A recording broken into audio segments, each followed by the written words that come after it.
Bonjour à tous. Alors, oui, si vous êtes au courant de ce qui s'est passé concernant les derniers événements de ma famille, j'en parlerai pas directement sur Facebook parce que littéralement, je pense que j'ai assez fait le tour et comme vous savez, il va y avoir des rituels samedi, donc voilà, j'en parlerai pas en détail ici. Donc, si vous êtes au courant, euh, je vous remercie pour vos condoléances et vos sympathies. C'est très, très généreux de ce que vous avez fait. Ça me touche beaucoup. Alors aujourd'hui, exceptionnellement, je vais vous parler d'un événement. Un événement qui touche pas mal le monde entier. Alors aujourd'hui, je fais exceptionnellement un vlog pour vous parler non seulement de l'histoire de la dernière chanson des Beatles. Ça me touche beaucoup de faire cette vidéo-là en français pour vous expliquer. Parce que cette chanson-là, ça vaut toute une histoire après 53 ans d'activité du groupe des Beatles. Et c'est peut-être moi le premier critique francophone qui va peut-être vous en parler un peu plus de cette histoire-là, directement de cette chanson-là.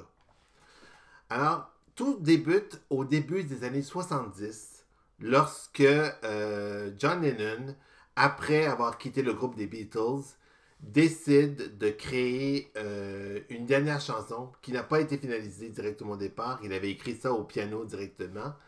Et John Lennon écrit la chanson Now and Then, qui est probablement la chanson qui veut finaliser, conclure totalement l'histoire des Beatles durant la plupart des 13 ans qui se sont déroulés par rapport au groupe de 1958 à 1970. La chanson va donc littéralement rester dans les trépas jusqu'au décès malheureusement de John Lennon en 1981 à New York. Je ne dirai pas les détails de cette histoire-là, vous la connaissez directement, mais c'est directement un événement tragique qui, cette année, fête un peu directement son 43e anniversaire. Et ça, c'est vraiment horrible à voir. Mais en 1994, lorsque le groupe se réunit ensemble, les trois autres Beatles, lorsqu'ils travaillent sur un documentaire en trois parties qui s'appelle Les Beatles d'une anthologie, Yoko Ono, la fiancée de John Lennon, décide d'enregistrer la chanson, de réenregistrer les trois chansons que John n'avait pas finalisées à l'époque, à savoir Free as a Bird, Real Love et la dernière Now and Then. Cependant, George Harrison n'a pas adoré le montage à l'époque de la chanson avec le piano et la voix de John. Le son n'était pas très bien calibré à l'époque. Donc, littéralement, George a voulu qu'on arrête la production de cette chanson-là. Elle va rester inédite pendant des années. Finalement, avec le décès de George Harrison en 2001, les deux autres membres des Beatles ont attendu pendant des années pour trouver une solution. Et c'est Peter Jackson, le réalisateur évidemment du Seigneur des Anneaux, qui a décidé de retravailler le son à partir des dernières technologies, à partir de l'intelligence artificielle, pour que le son de John soit entendu de façon dans une clarté cristalline. Et lorsqu'ils ont entendu les premières versions de ce son-là en 2022, c'était magnifique pour le groupe, donc pour les deux autres derniers membres. Et donc, pendant l'année 2023, les deux derniers membres, Paul McCartney et Ringo Starr, ont donc travaillé d'arrache-pied avec le fils de John Lennon, Sean, pour retravailler entièrement la chanson, la dernière chanson des Beatles, Now and Then. Ça a été un véritable travail titanesque avec non seulement un orchestre symphonique qui n'était pas au courant de la création de cette nouvelle chanson-là, et littéralement, aujourd'hui, à 10h, est parue la dernière chanson des Beatles, Now and Then.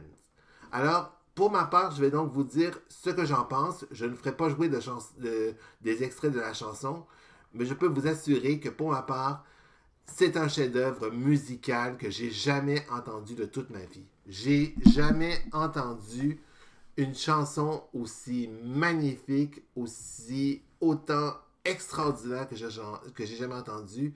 On assiste là, en 2023, à un chef-d'œuvre musical que je suis même sûr que John et George auraient adoré faire présenter à ça. C'est magnifique, c'est un beau cadeau de finalisation. Après près de 50 ans de carrière, Il faut savoir que directement leur premier grand succès, c'était Love Me Do en 1963 et c'était un chef-d'œuvre musical à l'époque. Donc de voir ça en 2023 de la part des Beatles, c'est magnifique. C'est un chef-d'œuvre.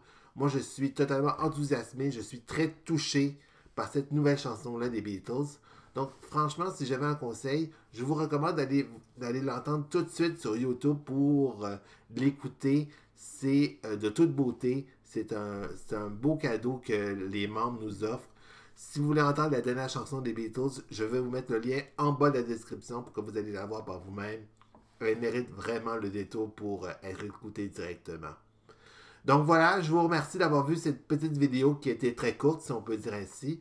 Directement, oui, je vais probablement faire un peu plus de vidéos pour le temps des fêtes. Je ne sais pas si j'en ferai une cette année, donc j'ai aucun sujet pour l'instant pour en parler. Mais c'est sûr et certain que je vais être un peu plus présent pendant le temps des fêtes pour parler un peu plus de sujets un peu plus différents. Donc, je vous remercie d'avoir vu cette vidéo. Je vous dis à très bientôt. Bonne journée et à la prochaine fois. Bye bye.